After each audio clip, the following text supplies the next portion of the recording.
ጦርነት በባህሪው አውዳሚ ነው ሲባል ጦርነት ብቻ የሚጠፋ የሰው ሕይወት የሀብትን ንብረት ውድመት ብቻ ሳይሆን ጦርነቱን እንደ ምክንያት በመጠቀም በመካከል የሚሳተፉ አካላት እጅ ስለሚኖርበት ነው።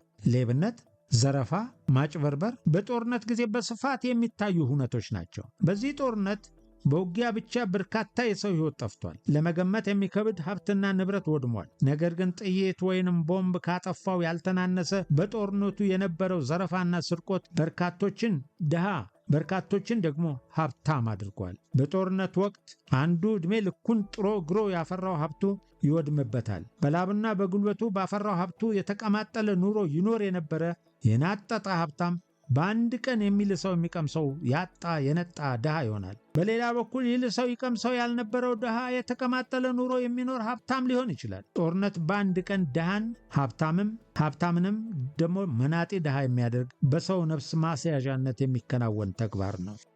ሰላም ውድ ተመልካቾቻችን፣ እንደተለመደው ቢነበብና ብንወያይበት ጥሩ ነው ብለን ከመረጥነው መጽሐፍ ውስጥ አንድ ዝግጅት ዛሬ እናስተላልፍላችኋለን። በዛሬው ዝግጅት በምክትል መቶ አለቃ ጋሻዬ ጤናው ለምን በሚል ርዕስ ከተዘጋጀው መጽሐፍ ውስጥ የተመረጠ ምዕራፍ እናቀርብላችኋለን። ሐሳቡ ሙሉ ለሙሉ የጸሐፊው እንደሆነ በአክብሮት እናሳስባለን።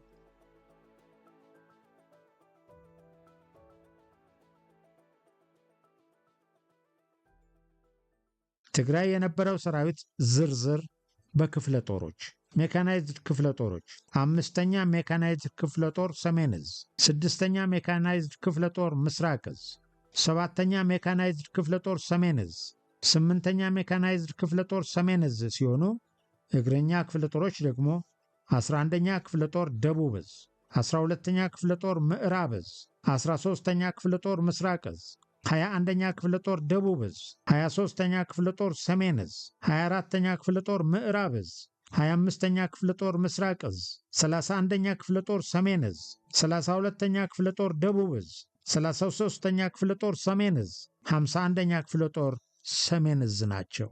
እነዚህ ክፍለ ጦሮች ሰሜን፣ ደቡብ፣ ምስራቅና ምዕራብ በተባሉ 4 ዕዞች ስር ሆነው በሀገሪቱ 4 አቅጣጫዎች ለግዳጅ ተሰማርተው የነበሩ ሲሆኑ ከሰሜን ዕዝ ጥቃት በኋላ የነበረውን ጦርነት ምክንያት አድርጎ በፊት ሰፍረውበት የነበረው ቦታቸውን ትተው ወደ ትግራይ የገቡ ናቸው። በዚህ አደረጃጀት አንዳንድ ስህተቶች ያሉ ይመስለኛል። የመጀመሪያው በፊት የሰሜን ዕዝ አባል የነበሩ ክፍለ ጦሮች በነበሩበት እንዲቀጥሉ መደረጉ ትልቅ ስህተት ነው።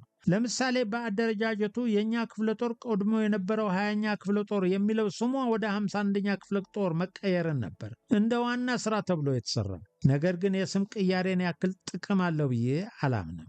ይልቁንም ከስም ቅያሬ በላይ መሰራት የነበረበት የሰሜን ዕዝ አባላት የነበርን ሰራዊት እና ሌላውን ሰራዊት መቀላቀል ያስፈልግ ነበር ብዬ አምናለሁ። ይህ ብዙ ምክንያት አለው። የሰሜን ዕዝ ሰራዊት በህወሓት የተካደና የተወጋ ሰራዊት ነው። ብዙ ጓዶቹ ተገድለውበታል፣ ተደብድቧል፣ ተዘርፏል፣ ተርቧል፣ ተጠምቷል፣ ብዙ አልቅሷል። በዚህ ምክንያትም በህወሓት ላይ ከፍተኛ ጥላቻ ይዟል። እኔ አንዱ ስለሆንኩ ስሜቱን አውቀዋለሁ። ጠላትን አምርሮ መጥላት የወታደር ባህሪ ነው። አምርሮ መጥላትም ሞራላዊና ሙያዊ ሁሉም ወታደራዊ ናቸው፣ ግዴታ ነው። ነገር ግን በወቅቱ የኛ ጥላቻ ከህወሓት ባለፈ የትግራይን ህዝብ ወደ መጥላት ሊሸጋገር የሚችልበት እድሉ ከፍተኛ ነው። በዚህም የሰሜን ዕዝ አባል የነበረ አንድ ክፍለ ጦር ትግራይ ውስጥ ወደ ግዳጅ ቢሰማራ ከህወሓት ተዋጊ ባለፈ በህዝቡ ላይ ጉዳት ሊያደርስ ይችላል። ሌላው የሰሜን ዕዝ ሰራዊት በዕዙ ጥቃት ወቅት ግማሹ የታፈነ፣ ግማሹ ወደ ጎረቤት ሀገሮች ተሻግሮ ከሞት የተረፈ፣ ግማሹ ደግሞ በየቦታው ተበታትኖ የነበረ ሰራዊት ነው። ይህ በተለያየ ሁኔታ ውስጥ ያለፈ ሰራዊት የተለያየ የስነ ልቦናዊ ጉዳት የደረሰበት ሰራዊት ነው። በዚህም በተለያየ አመለካከት እንደሚኖረው ይጠበቃል። ይህ አመለካከቱ እርስ በራሱ እንዳይግባባ ያደርገዋል። መሪና ተመሪ አይከባበሩም። አቻ ጓዶች ይናናቃሉ ወይም ይፎጋገራሉ። መሪዎች እርስ በርሳቸው ይተቻቻሉ። ይህ ሰራዊቱን በአንድ እስትንፋስ ለመምራት ያስቸግራል፣ ለግዳጅም ትልቅ እንቅፋት ይሆናል። እናም ከሌሎች ዕዞች ሰራዊት ጋር መቀላቀል ይገባው ነበር። ይህም ለመሪዎች ፈተና ሆኗል። መሪነት ሰዎችን ማነሳሳት፣ ማዘዝ፣ አቅጣጫ ማመላከት፣ ማስተባበር ሆኖ በተለይ የተበላሹ ነገሮችን መስመር ማስያዝና ማበጀት ነው። መሪነት ሰውን ከአንድ የተለመደ መስመር ወደ ሌላ ያልተለመደ መስመር መግራት መቻል ነው። መሪነት አቅጣጫ ማሳየትና ተመሪን በተፈለገው አቅጣጫ ማስኬድ መቻል ነው። መሪነት ፈተና ነው። በዚህ እንደ አዲስ በምንደራጅበት ወቅት ያን ያክል ጫና የወጣ ባይሆንም በሰራዊቱ መካከል ክፍተት ተፈጠረ። ክፍተቱ ህወሓት እንዳደረገው በብሔር አሊያም በቋንቋ አይደለም፣ የታፈነና ያልታፈነ በሚል ነው። ሰራዊት ቤት ቀልድ ሞልቶ የተረፈ ነው። ብዙ አይነት ቀልድና ጨዋታ አለ። ነገር ግን ውጊያንና ጦርነትን የተመለከቱ ቀልዶች ከቀልድነት ባለፈ ትልቅ ችግር ይፈጥራሉ። የአሁኑ መከፋፈልን በቀልድ መልክ የተጀመረው ለምሳሌ ወደ ኤርትራ ተሻግሮ ተመልሶ እየተዋጋ የመጣ ጓድ ታፍኖ የነበረ መሪ አይመራኝም፣ የተዋጋው እኔ እንጂ እሱ አይደለም የሚል እና ተመሳሳይ ንግግሮች ተጀመሩ። እነዚህ ሐሳቦች ወደ ሥራ ገብተን መሪና ተመሪው አድርግ አታድርግ መባባል ሲጀመር በሥራ ላይም መንጸባረቅ ጀመሩ። በተለይ ሰራዊቱ ከተማ እንዳይወጣና በተወሰነ አካባቢ ተሰባስቦ ተደራጅቶ እንዲቀመጥ መመሪያው ለሁሉም ሰራዊት የተላለፈው ከመከላከያ ቢሆንም የታችኛው ሰራዊት ግን መመሪያ ይጥስና ጸቡን ከቅርብ አመራሩ ጋር ያደርጋል። መሪው የተናገረ እንደሆነ ደግሞ ጁንታ አስሮ ሲጫወትብህ እንዳልከረመ እኔ ላይ ነው እንዴ አይደል እንዴ መሪ ለመምሰል የምትሞክር ብሎ ያሸማቅቃል።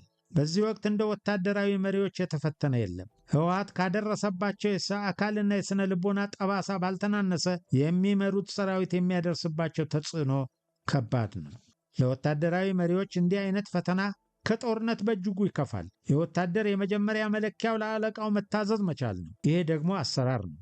ለአንድ ወታደራዊ መሪም የመጀመሪያ ድሉ በሚመራው ሰራዊት ዘንድ ጥሩ ተቀባይነት ማግኘት ነው። እንደዚህ ራሱን ሽቅብ የሚያንጓጥጥ ሰራዊት የሚመራ አመራር በምን መስፈርት ሰራዊቱን መርቶና አዋግቶ ጦርነትን ሊያስሸንፍ ይችላል? የመሪነት የመጀመሪያ ሥራ እነዚህን መሰል ፈተናዎችን አልፎ በሚመራው ሰራዊት ዘንድ ጥሩ ቦታ እንዲሰጠው ማድረግ መቻል ነው። ይህን አንድም በመመሪያና በደንብ ሁለትም በብልሃት ማስተካከል ጊዜ የማይሰጠው ጉዳይ ነው። አንዳንድ ነገሮች ወደ ትግራይ ከተመለስኩ በኋላ ብዙ ጊዜ እየደበረኝ ነው። አንዳንዴ ከምድር ተነስቼ እሪ ቁቁ ምለው ነገር አለኝ። እንደ አዲስ እንደተደራጀ ያለው ክፍላችን ውስጥ የምቀርባቸው ሰዎች ቁጥር አነስተኛ ነው። በህወሓት አፈና ስር ሆነን ያሳለፍናቸው ቀናቶች ይታወሱኛል። በእያንዳንዱ ቀን የነበረን እያንዳንዱ ውሎ እና አዳር ትታወሰኛለች። ውስታው ህመም ነው። ለዛውም የማይታከክ ህመም፣ የማይመረመር ህመም፣ መድኃኒት የሌለው ህመም እና የማይፈወስ እና ታፍነን ያሳለፍናቸው ቀናት አሁን ሳስባቸው ያስጠሉኛል። እነዚያ ቀናት ያኔ ስውል ሳድርባቸው ከነበረኝ ትውውቅ በላይ አሁን ካለፈ በኋላ በደንብ ስለተገለጡልኝ ይመስለኛል ያስጠሉኛል። እኔ ሸጋ የትናንትና ትዝታ የለኝም። ትናንትናዬን ሳስበው ፊቴ ይከፋል፣ መንፈሴ ይጨነቃል፣ እምባ ይቀድመኛል። ትናንትናዬ የጨለመብኝ ሰው ነኝ። ይህ ህመም ነው። አወቃችሁኝ? እኔ እኮ ያ ሰው ነኝ። በሐኪም በመድኃኒት በጠንቋይ በአስማት የማይፈወስ ህመም የተሸከምኩ ነኝ። ደግሞ አንድ የምወደውና ብዙ ከባድ ነገሮችን አብረን ያሳለፍነው ሰው አሁን አጠገቤ የለም። ያ ሰው የውሎ አዳሬ አድማቂ ነበር። ያ ሰው ውሎ አዳሬን ቀለል ያደርግልኝ ነበር። በጭንቅ ሰዓት ደስታ ፈጣሪ ነበር።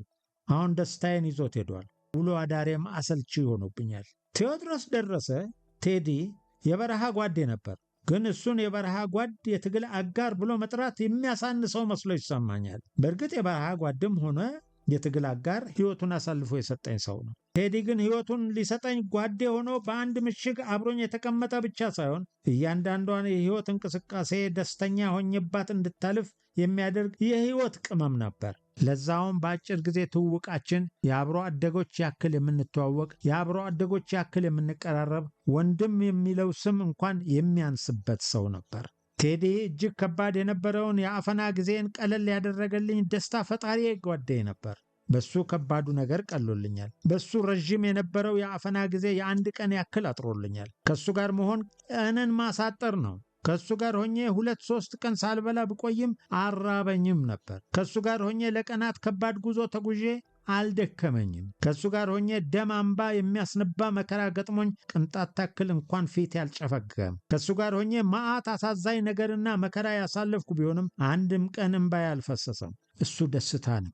እሱ የጭንቀትና ድብርት ፍቱን መድኃኒት ነው። አሁን እሱ አጠገቤ የለም። እሱ ከኔ ርቋል እና ብቸኛ ንጡል ሆኛለሁ። ምክንያቱም የእሱን ያክል የቀረብኩት ሰው ስለሌለ፣ እሱ በሌለ ሰዓት እንደሱ የማዋየው ሰው አላገኘውም። ይህ ግዙፍ የብቸኝነት ስሜት አሸከመኝ። ይህ ስሜት ይደብራል፣ ደብሮም ያስደብራል። ያልነገርኳችሁ ነገር ቴዲ ከአፈና ወጥተን ኮምቦልቻ ወሎ ዩኒቨርሲቲ በተሰባሰብንበት ወቅት ቅጽ 1 መጽሐፌ ላይ በዝርዝር ተጽፏል። ወደ ቤተሰቦቻቸው ከሄዱ ጓዶች አንዱ ነው። በወቅቱ ቴዲ ወደ ቤተሰብ መሄድ አልፈለገም ነበር። ታዲያ ለምን ሄደ? የእሱ አካሄድ የሌሎችን ሳያሳይ አይቀርምና ልንገራችሁ። እንደነገርኳችሁ ከአፈና እንደወጣን ሁላችንም ወደ ቤተሰቦቻችን እንሄዳለን እንጂ ተመልሰን መከላከያ ውስጥ እንቀጥላለን የሚል እምነቱም ፍላጎቱም አልነበረንም። ቴዲም በወቅቱ የነበረው ስሜት እንደኛ ተመሳሳይ ነበር። ነገር ግን ኮምቦልቻ በተሰባሰብንበት ቀን አብዛኛው ሰራዊት ሐሳቡን ቀየረ። ወደ ቤተሰብ መሄድ የሚለውን ሐሳብ እርግፍ አድርጎ በመተው ለሀገሬ አለ። ገና ኮምቦልቻ ከመግባታችን በፊት በረሃ ውስጥ በምንጓዝበት ወቅት በርካታ የሰራዊት አባላት ከመንገድ ወደ የቤተሰቦቻቸው ሄደዋል። ኮምቦልቻ ከገባን በኋላ መሄዱ አሉ። ቴዲ ኮምቦልቻ ሰንብተን ወደ ትግራይ በምንመለስበት ወቅት ነው ወደ ቤተሰቦቹ አዲስ አበባ ሄደ። ኮምቦልቻ እንደገባን የቴዲ ቤተሰቦችም እንደ አብዛኞቻችን ቤተሰቦች እንኳን እግዜር አተረፈ እንጂ ሁሉንም ተውና ወደኛና እንድትሞትብን አንፈልግም በማለት ወደ ቤተሰቦቹ እንዲሄድ ረዥም የስልክ ልውውጥ አድርገዋል። በተለይ ከአባቱ ጋር ቀኑንም ሌሊቱንም በስልክ እያወሩ ነበር የሚያሳልፉ እና ቴዲ 2 ከባባድ ምርጫዎች ውስጥ ገባ። አባቱ ወደ ትግራይ ተመልሰህ ከሄድ ልጄ አይደለህም አዝንብሃለሁ ብለውታል። በሌላ በኩል እኔና ሌሎች ጓዶቹ ወደ ትግራይ ለመመለስ ስለወሰንን ከኛ መለየት በፍጹም አያስፈልግም እና አማከረኝ። ቻቾ ምን ላድርግ አለኝ። ልቤ የሚልህን አድርግ አልኩት። ከዚህ በላይ ምንስ ልል እችላለሁ? እናም ደስ እያለው ባይሆንም ልቡ የፈቀደውን መረጠ፣ ከኛ ላለመለየት። ወደ ትግራይ በምንመለስበት ወቅት ሬንጀር ለብሰን ነው። ነገር ግን የመጣልን ሬንጀር ለሁሉም የሚበቃ ስላልነበረ የተወሰኑ የሰራዊት አባላት 4 አውቶቡስ አካባቢ ይሆናሉ አልደረሳቸውም ነበር። ቴዲም ሬንጀር ካልደረሳቸው ውስጥ ነው። እናም ወደ ትግራይ ልንሄድ አውቶቡስ ውስጥ በምንገባበት ወቅት ሬንጀር ላይደረሳችሁ አትሄዱም፣ እዚሁ ሰንብቱና ሬንጀር ሲመጣላችሁ ትሄዳላችሁ ተባሉ። ነገር ግን ቴዲ ከኛ መለየት ስላልፈለገ በለበሰው ሲቪል ልብስ እንዳለ አውቶቡስ ውስጥ ገባ። ቆይቶ አይቻልም ብለው አስተባባሪዎች አስወረዱት። ቴዲ ከኛ ሲለይ በጣም ከፋው። ልክ እንዳሁኑ እንደኔ እኛ ወደ ትግራይ ሄድን። ቴዲ ኮምቦልቻ ቀረ። ትግራይ ከገባም በኋላ በወቅቱ ስልክ ስለማይሰራ ለቴዲ መደወል አልቻልኩም። ከ2 ሳምንት በኋላ ይመስለኛል ኮምቦልቻ የቀሩ አባሎቻችን ትግራይ ኳሃ መጡ። ከነሱ ውስጥ ግን ቴዲ የለም። ከተወሰኑ ቀናት በኋላ ስልክ ስለሰራ ለቴዲ ደወልኩ። ቤተሰቦቹ ጋር ሆኖ አወራኝ። ትዝታው ብቻ ቀረኝ። ደግሞ እዚህ ቦታ ከህወሓት በላይ ያስቸገረን ጅቡ ነው። አቤት የጅብ ማት! ገና ጀንበር ሳትገባ አካባቢውን በጩኸት ያናውጡታል። ምሽት 1 ሰዓት ከሆነማ የነሱ ጊዜ ነው። ደግሞ የሚመጡት በህብረት ነው። ከጩኸታቸው ባለፈ የሆነ አይነት ሳቅ አላቸው። የሚያሽካኩት ነገር ከጩኸታቸውም በላይ ያስፈራል። መጀመሪያ አካባቢ ዋርድያ እየጠበቅን ሲመጡ አጠገባችን ስለሚደርሱ ለመተኮስ ይዳዳን ነበር። ጅቦቹ ደፋሮች ሆነው ይሁን ወይም አስከሬን መብላት ስለለመዱ ለሰው ያላቸው ንቀት ከፍተኛ ሆነ። አላውቅም፣ በጣም ይቀርቡናል። ሲጀመር እኛን እያዩን እንደ ሰው የሚያዩን አይመስለኝም። ሲፈልጉ ይጫወታሉ ወይም እርስ በርሳቸው ይጣላሉ። ሲፈልጉ ደግሞ ይሳረራሉ እዛው አጠገባችን። እየቆየን ስንሄድ ግን ለመድናቸው። እናም እንደ መደበሪያ ሁሉ እንቆጥራቸው ጀመር። አካባቢው ከፍተኛ ንፋስና ብርድ ያለበት ቦታ ነው። ሌሊት ዋርድያ መውጣት ከባድ ነው። ከባዱን የዋርድያ ሰዓታችንን በጅቦች እየተዝናናን እናሳልፋለን። ስንፈልግ ፎቶ እናነሳቸዋለን፣ ስንፈልግ ቪዲዮ እንቀርጻቸዋለን፣ ስንፈልግ ድንጋይ እየወረወርን እናስደነብራቸዋለን። እንዲህ የተዝናናባቸው ብርዳማውን የዋርድያ ሰዓታችንን እንጨርሳለን። ዩኒቨርሲቲው ከኩዋ ከተማ በስተደቡብ ሲሆን ግቢው ከከተማዋ ጫፍ ይጀምርና ገጠር ላይ ያልቃል። በስተ ሰሜን ያለው የዩኒቨርሲቲው አጥር ከከተማዋ ጋር ሲገናኝ በስተ ምዕራብ ከመቀሌ አላማጣ የሚሄደው በመሰራት ላይ ያለ አቧራ መንገድ ላይ ይዋሰናል። በደቡብና ምስራቅ በኩል ግን ገጠር ያዋስነዋል። በዚህ ወቅት የህወሓት አመራርና ተዋጊ ተንቤን በረሃ ተበታትነው ስለገቡ ሰራዊቱ እነሱን እያሳደደ ከባድ ግዳጅ ላይ ነው። ነገር ግን እኔ በግሌ ህወሓት እንዳበቃለት ስለቆጠርኩ ምንም አይነት ስጋት የለኝም። ዋርድያ የምንጠብቅ ከዩኒቨርሲቲው ግቢ ዋና በር ላይ ነው። ወደ ዩኒቨርሲቲው እንደገባን በአካባቢው የሚያልፍ አንድም ሰው አይገኝም ነበር። እየዋለ እያደረ ሲሄድ አልፎ አልፎ የአካባቢው ሰዎች በሬዎችን እየነዱ ወይም ጭድ በጋሪ ጭነው ከከተማ ወደ ገጠር ይመጣሉ። ከገጠር ወደ ከተማ ይገባሉ። እነሱን ፈትሸን እናሳልፋቸዋለን። አንድ ቀን ከ6 እስከ 8 ሰዓት የዩኒቨርሲቲው ዋና በር ላይ የቀን ዋርድያ እየጠበቅኩ ነው። የሆነ አሮጌ ልብስ የለበሰ ሰው በአጥሩ ዳር ለዳር ከወደ ኮሃ ከተማ ይመጣል። አንዴ ይቆማል፣ አንዴ የሆነ ነገር ከመሬት ያነሳል፣ አንዴ ወደ ዩኒቨርሲቲው ግቢ እየተገላመጠ ያያል። በእንኩብስስ እየተጓዘ ረዘም ካሉ ደቂቃዎች በኋላ እኔ ዘንድ ደረሰ። ሽማግሌ ነው። እጅግ የቆሸሸ ልብስ ለብሷል። ሰውነቱም ቆሻሻ ነው። ሁለመናው እብድ ይመስላል። እብድ አሊያም ድህነት ያቆሳቀለው ምስኪን ነው ብዬ አሳለፍኩት። ከእኔ ትንሽ አለፍ እንዳለ የሆነ ነገር ተሰማኝ። ሮጬ ሄጄ አስቆምኩት። በአማርኛ ሳናግረው በትግርኛ ይመልስልኛል። በትግርኛ የሚመልስልኝ ፍሬ ነገር የለውም፣ መታወቂያ የለውም። ልፈትሸው በኪሱ ያለውን ሁሉ እንዲያወጣ ስነግረው የሆነ ነገር የተቋጠረበት ፌስታል ከኪሱ አወጣ። ሌላ ምንም ነገር በኪሱም ሆነ በእጁ አልያዘም። የተቋጠረውን ፌስታል ፍታው ብዬ ሳስፈታው ሰገራ ነው። ደንግጬ እንዲሄድ ነገርኩት። ከቆይታው በኋላ እንደ ተሳሳትኩ ገባኝ። ምን አይነት እብድ ነው በፌስታል ሰገራ ቋጥሮ በኪሱ ይዞ የሚዞር? ኮምቦልቻ ከተሰባሰብን በኋላ ወደ ትግራይ ስንመለስ የተለያየ ክፍለ ጦር አባላት ስለሆንን እርስ በርሳችን አንተዋወቅም። እናም መካከላችን ማን እንዳለን አናውቅም። ሬንጀር ከመልበሳችን ውጪ አንድም ክላሽ የያዘ ወታደር አልነበረም። ከኮምቦልቻ እስከ መሆኒ ከተማ ድረስ ያለምንም አጀባ ተጓዝን። ከመሆኒ በኋላ ግን አጃቢ የግድ ስለሚያስፈልገን በአካባቢው ሰፍሮ ከነበረው ሰራዊት መቀሌ የሚያደርሰን አጃቢ ተመደበልን። አጃቢዎች ተዘጋጅተው ጉዟችንን እስከምንቀጥል ትንሽ አርፈን ነበር። ያኔ አንደኛው አውቶቡስ ውስጥ ጁንታ እንደተያዘ ሰማን። ሁላችንም ተሸበር። በየመኪናችን የማይታወቅ ሰው ፍለጋ ገባን። ግለሰቡ ኮምቦልቻ ከሰራዊቱ ጋር ሰንብቷል። ይባስ ብሎም ወታደራዊ ልብስ መጥቶልን ሲታደለን እሱ አንዱ አዳይ ሆኖሯል። እናም ሌላው ሰራዊት አንዳንድ እንኳን ሳይደርሰው እሱ አዳይ ስለነበረ በርካታ ሬንጀር ብርድ ልብስ፣ ቱታ፣ ከስክስ ጫማ ይዟል። አስፈላጊው ማጣራት ተደርጎበት እዚያው የነበረው ሰራዊት አሰናበተው። ህወሓት የሰሜን እዝን አጥቅቶ ጦርነቱን ሲጀምር የሰሜን እዝ ሰራዊት ሀብትና ንብረት የሆነው ሁሉ ዘርፏል። ከቀላል እስከ ከባድ መሳሪያ፣ ከቀላል እስከ ከባድ ተሽከርካሪ፣ ከቀላል እስከ ከባድ መሳሪያ ጥይት፣ ልዩ ልዩ የሰራዊት ወታደራዊ ትጥቆችና መገልገያ ዕቃዎችን ጠራርጎ ወስዷል። ሰራዊቱ በህወሓቱ ታጣቂ ላይ የአጸፋ እርምጃ መውሰድ ሲጀምርና ህወሓት እየተሸነፈ የያዘውን ቦታ እየለቀቀ ሲሄድ እነዚህን የዘረፋቸውን የሰራዊቱን ሀብቶች እያጣ ነበር። ብዙ ቁጥር ያለው ከባድ መሳሪያና ተሽከርካሪ በጦርነቱ ወድሞበታል። ብዛት ያለው ከባድ መሳሪያና ተሽከርካሪ ጥሎት ሸሽቶት በሰራዊቱ ተማርኮበታል። እኛ ወደ ትግራይ ስንመለስ አንድ ጊዜ ባይሆንም ቀስ በቀስ መሳሪያ የታጠቀን ከህወሓት የተማረከውን ነው። መሳሪያው አብዛኛው ያረጀና ተቀብሮ የኖረ ይበዛበታል። በተለይ አብዛኛው ሰራዊት የሚታጠቀው ክላሽ ብዙ ችግር ያለበት መሳሪያ ነው። ከዚህም ባለፈ ህወሓት በክልሉ የሚገኙ ትልልቅ ድርጅቶችን በጦርነቱ ሙሉ በሙሉ ተጠቅሞባቸዋል። በተለይ የድርጅቶቹ ተሽከርካሪዎች በቀጥታ በጦርነቱ ተሳታፊዎች ነበሩ። ተሳቢ ከባባድ መኪናዎች፣ ግዙፍ ቦቴዎች፣ ለመንገድ ሥራ የሚያገለግሉ ትልልቅ ማሽነሪዎች እንዲሁም የትራንስፖርት አገልግሎት የሚሰጡ ተሽከርካሪዎችን በተዋጋባቸው ቦታዎች ሁሉ ይዟቸው ዞሯል። ከባባድ ተሳቢዎችና ሬሽና ጥይት ለማጓጓዝ የትራንስፖርት መኪኖችን ተዋጊውን በአንድ ቦታ ወደ ሌላ ቦታ ለማንቀሳቀስ፣ ቦቴዎችን ውሃና ነዳጅ ወደ ግንባር ለማድረስ፣ ማሽነሪዎቹ ደግሞ በውጊያው ወቅት መንገድ ለመጥረግና ለማስተካከል እንዲሁም ሰራዊቱ የሚተላለፍባቸውን መንገዶች ለመቁረጥ ይጠቀምባቸው ነበር። እነዚህን ተሽከርካሪዎች አብዛኛዎቹ መስፍን ኢንዱስትሪያል ኢንጂነሪንግ፣ ኤፈርትና ሱር ኮንስትራክሽን የሚባሉ ትግራይ የሚገኙ ታላላቅ ድርጅቶች ሀብቶች ናቸው። ከነዚህም በተጨማሪ የትራንስ ኢትዮጵያ ትግራይ ውስጥ ያሉ ዩኒቨርሲቲዎች፣ የፌዴራልና የክልሉ መንግስት መስሪያ ቤቶችና ድርጅቶች እንዲሁም የግለሰቦች ተሽከርካሪዎች በጦርነቱ ተሳትፈዋል። እነዚህ ተሽከርካሪዎች አብዛኞቹ ምንም አይነት ጉዳት ሳይደርስባቸው በሰራዊቱ እጅ ገብተዋል።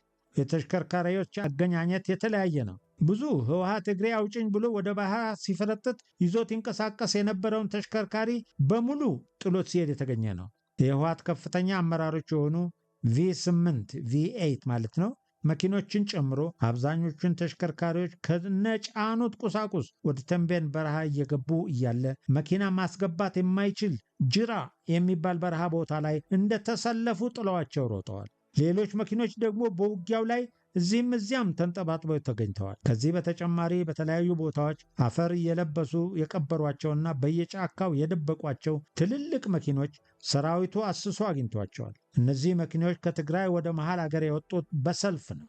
እኛ ኩሃ እያለን ከትግራይ ወደ መሃል አገር በሰልፍ የወጣው መኪና ለአይን የታክት ነበር። ሌላኛው ከህወሓት የተማረኩ ወታደራዊ ተሽከርካሪዎች ሙሉ በሙሉ ባዶውን የነበረውን ሰራዊት ታጠቃቸው። መድፍ ጎታችና የትራንስፖርት ኦራል፣ የውሃ ነዳጅ ቦቴ፣ ፓትሮል፣ አምቡላንስና ሌሎችም ተሽከርካሪዎችን የታጠቅን ከህወሓት የተማረኩትን ነው። ነገር ግን እነዚህ የታጠቅናቸው ወታደራዊ ተሽከርካሪዎች መታጠቅ ከሚገባን በታች ስለነበሩ፣ ከስታንዳርድ በታች ስለነበሩ ማለት ነው፣ ከህወሓት የተማረኩ የሲቪል ተሽከርካሪዎች ተጨምረውልናል። በተለይ ግዙፍ ነጫጭ የሲቪል ቦቴዎች ነበሩ። አመራሮቻችን የሚጠቀሙባቸው ትንንሽ መኪኖችና ለጥይትና ሬሽን የምንገለገልባቸው አይሱዙ፣ ሲኖትራክና ተሳቢ መኪናዎችን ታጥቀናል። ይህን መታጠቃችንን ግዳያችንን በተሻለ እንድንወጣ አስችሎናል። ምንም እንኳን መኪኖቹ ሲቪል ተሽከርካሪዎች ቢሆኑም ከግለሰብ ነጥቀናቸው ሳይሆን በጦርነቱ ሲሳተፉ ተገኝተው በውጊያ ወቅት በሰራዊቱ የተማረኩ ናቸው። ጦርነት በባህሪው አውዳሚ ነው ሲባል ጦርነት ብቻ የሚጠፋ የሰው ሕይወት፣ የሀብትን ንብረት ውድመት ብቻ ሳይሆን ጦርነቱን እንደ ምክንያት በመጠቀም በመካከል የሚሳተፉ አካላት እጅ ስለሚኖርበት ነው።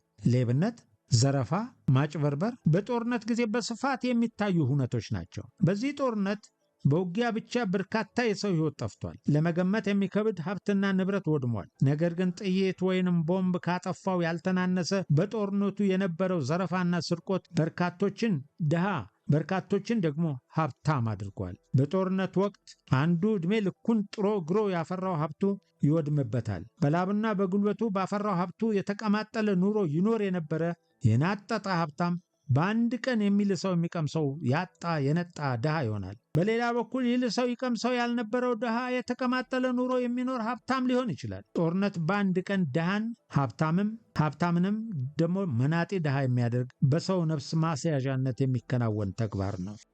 ስለቀረበው ሐሳብ በኢትዮጵያዊ ጨዋነት በኮሜንት መስጫ ሳጥን ውስጥ እንድንወያይ እንጋብዛችኋለን። ወደፊት የሚቀርቡ ዝግጅቶች ቀድመው እንዲደርሷችሁ ሰብስክራይብ እና ጆይን የሚለውን ቁልፍ ይጫኑት። ሌሎች እንዲቀርብ የምትፈልጉትን መጽሐፍት ዲስክሪፕሽን ሳጥን ውስጥ ባለው ኢሜይል ሊያደርሱን ይችላሉ። እናመሰግናለን። መልካም ቆይታ።